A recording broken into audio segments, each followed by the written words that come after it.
Hoy es el día de nuestra soberanía nacional y como sabemos la soberanía nace de una decisión política, casi que es una decisión política o un conjunto de ellas. Sabemos también que ser soberanos como país es tener autoridad para decidir qué hacer, hacia dónde ir, con quiénes ir y sobre todo de cara hacia afuera.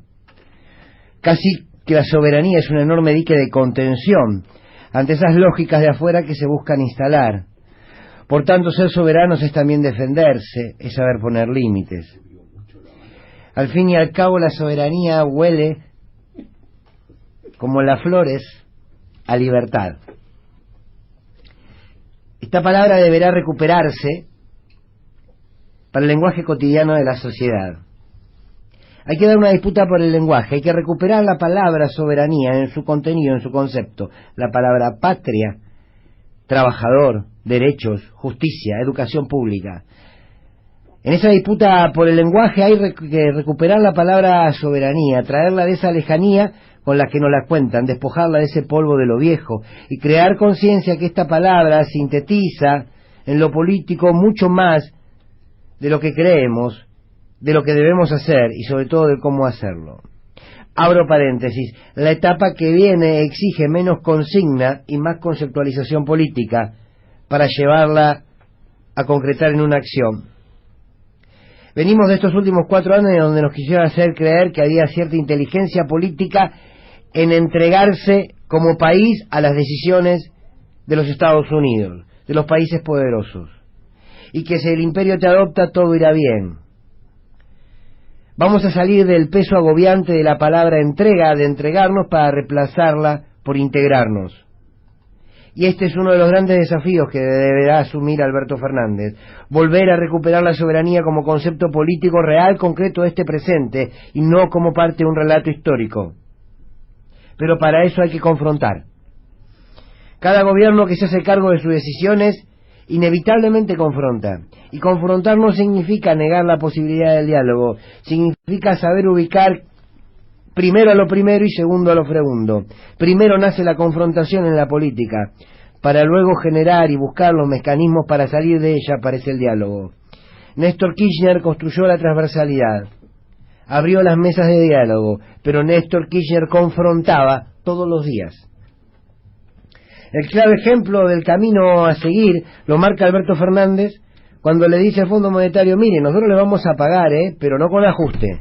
Aquí hay un límite. Me pregunto por otra parte, ¿cuántos somos conscientes como sociedad de lo que significa ser soberanos? Porque la soberanía reside en el pueblo. Si no hay un pueblo que se quiera soberano, no le podemos pedir a un presidente o una vicepresidenta que lo sea por la sola voluntad propia de serlo. Este proceso que se viene exige firmeza. Nuestro país deberá ser conducido por un conjunto de decisiones políticas soberanas. Será la única manera de salir. Pero esta soberanía, en términos de las presiones internacionales, y sobre todo de lo que hoy se vive en la región, deberán sumarse a la independencia y las decisiones frente a las presiones internas. Nadie va a cedernos nada, nadie va a darnos respiro, nadie nos va a regalar ni un metro de ventaja.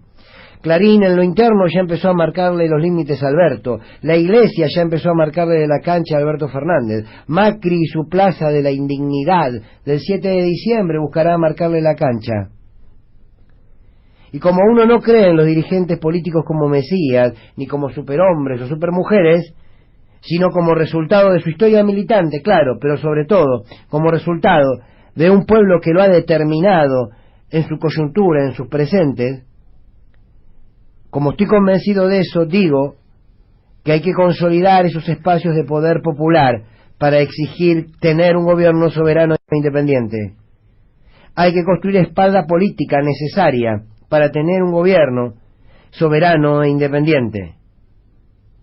No hay gobiernos soberanos per se o por decisión de un individuo. Hay pueblos soberanos y los gobiernos lo pueden expresar desde su gestión. No hay gobiernos independientes en sus decisiones si no tienen un pueblo que les dé el peso político para que puedan tomarlas. Allí está esa relación de fuerza, ahí está lo importante de ese pueblo organizado. para construir un país con soberanía política, con independencia económica y con justicia social, no alcanza con un hombre, alcanza con un pueblo y que ese hombre pueda conducirlo. La columna de Fernando Borroni.